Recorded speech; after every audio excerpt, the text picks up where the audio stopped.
Gente, vem comigo, que a minha rotina de fazer a lição de casa é única. Gente, esse daqui é o meu cabelo. Aí tem umas provinhas que a professora passou, que era pra gente fazer, né? Porque a aluna dela, né, antiga, ela fazia tudo. Isso aqui é um resumo da geografia, gente, que eu fiz. Aí ficou, não ficou perfeito, porque eu fiz a média da professora passou. Né? Mas enfim, gente, eu tenho que terminar esta e esta. Não era necessário também. Aí falta terminar mais esse. Então vem comigo fazer isso. Gente, comer, mas essa coisa não tá entendendo. Tem que tomar de cada esquerda. Gente, eu quero ver isso tudo, se eu posso fazer isso. Eu tenho outro pego, mas eu não posso fazer isso. Eu vou na porra.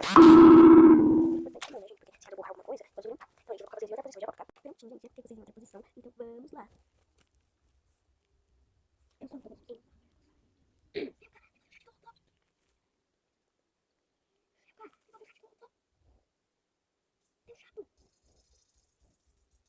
É, eu acabei logo de fazer esse barulho, porque tem uma aqui, atrás da chácara. Aí eu preciso fazer essa chácara. Então, eu vou fazer olha, merda. Eu sou o Lucas, você não. Eu sou o Lucas, você não.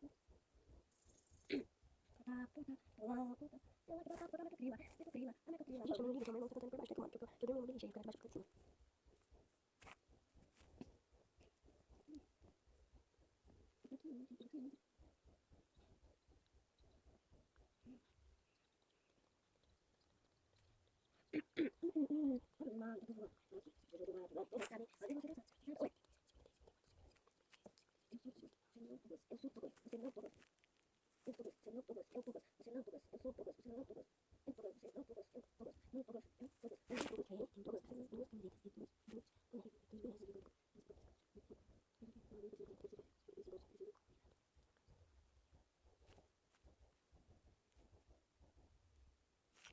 Pai, eu não entendi uma questão, posso deixar pra fazer com você?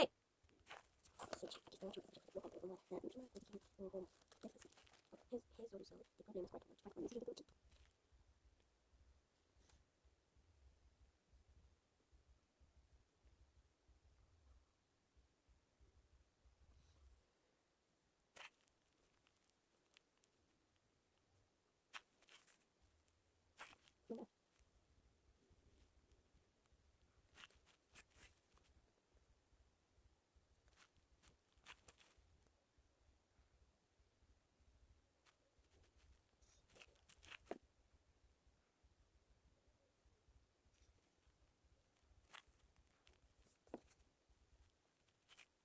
Gente, quando acabar o vídeo, não liguem, tá? Calma, tá de olho, eu vou fazer as questões. Aí, eu vou fazer depois, tá? Quando acabar essa parte 1, ok?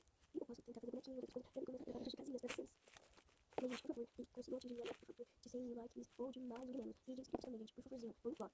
E eu posto no canal de cada um, que eu sei que se inscrevam e me inscrevam também. E deixa um like em todos os vídeos. Tchau, tchau. Beijo, até depois.